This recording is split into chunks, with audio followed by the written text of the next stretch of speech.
Με στόχο να αποτελέσει στέκη για νέους ανθρώπους με ποιοτικές υπηρεσίες που δίνουν έμφαση στην ανάπτυξη και έκφραση της δημιουργικότητας, ξεκίνησε σήμερα τη λειτουργία του το Media Lab στη Δημοτική Βιβλιοθήκη Χανίων. Το Media Lab περιλαμβάνει χώρους ανάγνωσης, χαλάρωσης, πλοήγης στο διαδίκτυο, προβολής ταινιών έως και στούντιο ηχογραφήσεων. Οι χώροι αυτοί είχαν σκοπό να τραβήξουν τη νέα γενιά από 15 χρονών έως 35 χρονών, τη γενιά Y, τη γενιά εκείνη που σε λίγα χρόνια θα είναι κυρίαρχη του πλανήτη.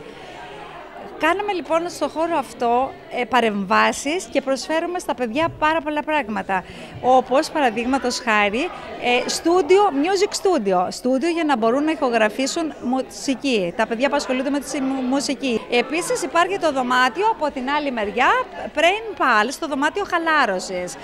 Μπορεί μία ομάδα να μαζευτεί σε αυτό το δωμάτιο και να παρακολουθήσει μία ταινία στην τηλεόραση και στο DVD που υπάρχει.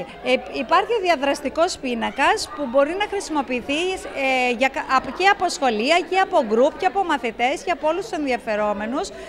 Υπάρχουν νέα κομπιούτερ καινούρια που μπορούν να τα χρησιμοποιήσουν οι αναγνώστες μας για να συνδεθούν με το ίντερνετ και να κάνουν την εργασία τους. Γενικά ο χώρος έχει αλλάξει, είναι ένας πολυχώρος πλέον που προσφέρει υψηλές υπηρεσίες. Το Media Lab της Δημοτικής Βιβλιοθήκης Χανίων δημιουργήθηκε με τη συνεργασία του Δήμου και του Future Library και υποστηρίζεται από το Ίδρυμα Σταύρος Νιάρχος. Σήμερα καλωσορίζουμε στην οικογένεια του Δήμου Χανίων το νέο αυτό χώρο δημιουργικότητας και καινοτομίας της Δημοτικής Βιβλιοθήκης, το Media Lab.